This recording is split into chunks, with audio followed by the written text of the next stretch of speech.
Bueno, vamos a hablar sobre finanzas, pero sin cuentas. En esta serie de videos que estamos dedicando a darle un vistazo al contenido del material de mi último libro, Rica por un día, que es un libro para usar, es un libro sobre finanzas, pero sin cuentas.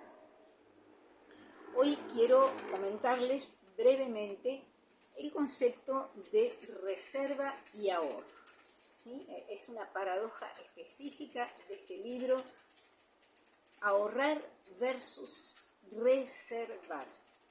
Para la mayoría de la gente, ahorrar y reservar es exactamente lo mismo. Pero en la naturaleza eso no es así.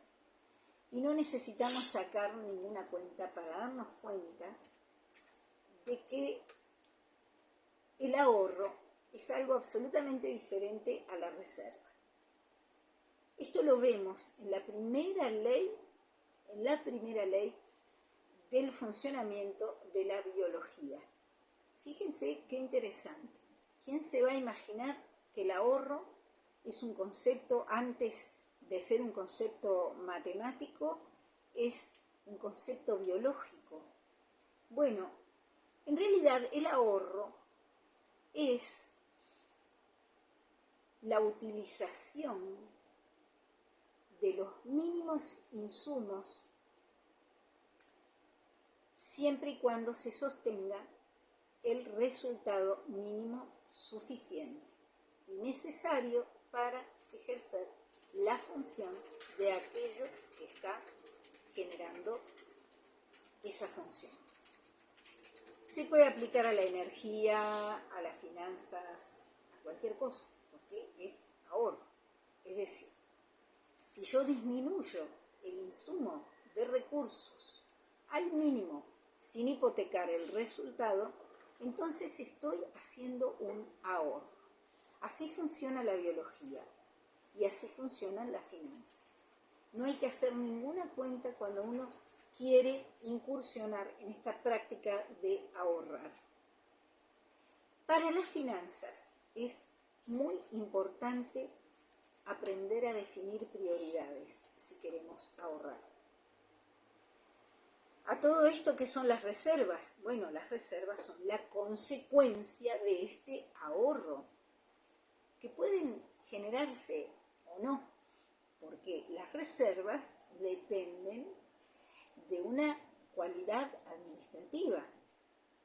Yo puedo ahorrar energía en un proceso, ahorrar insumos, materiales, productos, capital, etc. Pero la reserva que generé, bien puedo reinvertirla o puedo despilfarrarla. Puede que nunca alcance a ser una reserva, eso que quedó como consecuencia del ahorro. Y en las finanzas hay que identificar prioridades, porque si no es prácticamente imposible practicar el ahorro. Es decir, vamos a las finanzas personales. Definir prioridades. Yo tengo que definir primero mis prioridades, es decir, hacer un balance entre lo que es urgente y lo que es importante.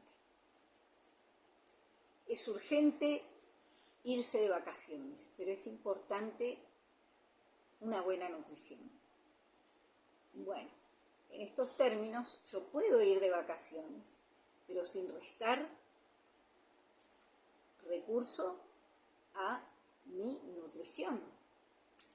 ¿Por qué? Porque de todas formas, si no estoy brindándole atención a mi nutrición y a mi salud, es obvio que más tarde o más temprano se van a terminar mis vacaciones. O voy a tener problemas de salud en mis vacaciones. A ver, las prioridades. Saber qué es lo que vamos a hacer con urgencia y qué es lo que vamos a hacer basado en la importancia que tiene eso que vamos a hacer. Porque si no, es muy fácil que usemos inclusive más energía de la que necesitamos para tener los mismos resultados.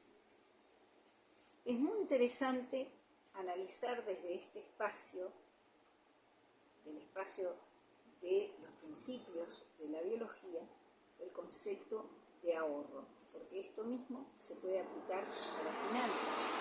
Pero es muy importante, como les dije recién, si queremos aplicarlo a las finanzas, realizar prioridades para poder tener una justa y correcta administración de nuestros recursos y saber cuáles vamos a emplear y hasta dónde, sin hipotecar la función. ¿Y qué vamos a hacer con el resultado de eso?